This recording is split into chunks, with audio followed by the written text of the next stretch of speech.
السلام عليكم طاطاواتي. عيد ميلاد سعيد مامي. نقول لكاع اللي زايدين في هذا الشهر عيد ميلاد سعيد وعقوبة 100 سنة.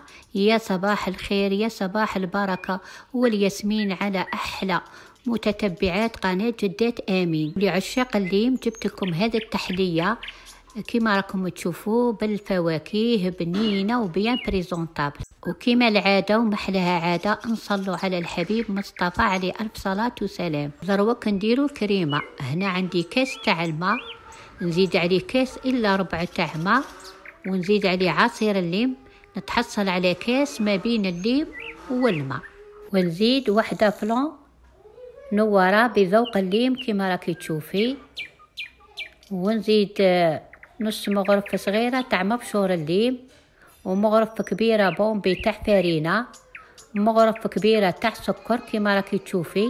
وهنا عندي عطر الليم، واللي ما يبغيش ذوق الليم يستغنى على عطر الليم. خلط الكريمة على البارد ونديرها فوق النار، ومن تتقال لي الكريمة كما راكي تشوفي نفرغها في هذه الغرفية، ونخلي الكريمة تدفع على برا، ونغطيها بكيس بلاستيكي وندخلها للثلاجة حتى لي تبرد لي مليح.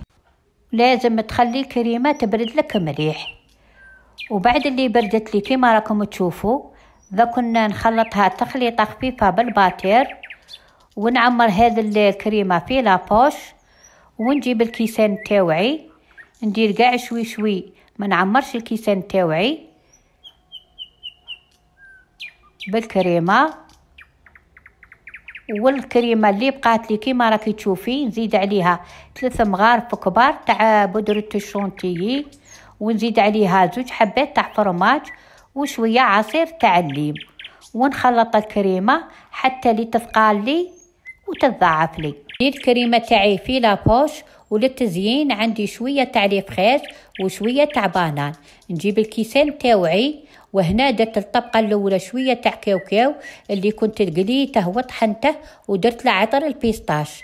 الطبقه الاولى ندير الكاوكاو، والطبقه الزوجه ندير ليفخاز، والطبقه الثالثه ندير البانان. الفاكهه اللي كانت عندك ديريها في هذه التحليه، المهم تديريها وتفرحي بها وليداتك. واش تنقولكم، هذه التحليه اللي يبغوا ذوق الليم ما تشبعيش منها، جات بنينه وصدقوني. راكم نكمل كاع الكيسان تاوعي بهذه الطريقه كما راكم تشوفوا، نبدلوا نهار فلون ونهار هذه التحليات كما راكم تشوفوا. نجيب الكريمه تاعي ندير وردات بهذه الكريمه تاع الفرماج، عندها واحد الذوق ما عندي ما نقولكم، جات بنينه بنينه وصدقوني. وهذه هي التحليه تاعي بلي زينتها بالشرائح تاع الليم، وعندي هذيك الورقه تاع ليفخاز ورشيت عليها مبشور الليم كما راكم تشوفوا. راهي تشهي شهيتكم في الجنه. ولا عجبكم الفيديو ولادي وبناتي ما تنساوش تبارطاجوه مع الاحباب والاصدقاء، ونقول ولدي امين شكرا على الاهداء، ونقول لعمري عيد ميلاد سعيد، وان شاء الله كبرني على فراش الطاعه. ونقول كاع اللي زايد في هذا الشهر تاع ابريل نقول له عيد ميلاد سعيد وعقوبه 100 سنه. وش نقولكم، صحه فطوركم صحه سحوركم، واللي جاء من التراويح نقول له الله يتقبل. وهذه هي جدات امين تجيب لكم غير ساهل والماهل. وشكرا، مع فيديو جديد ان شاء الله. وما ننساش بناتي اللي راهم يراسلوني في التعليقات نقولكم شكرا والف شكر.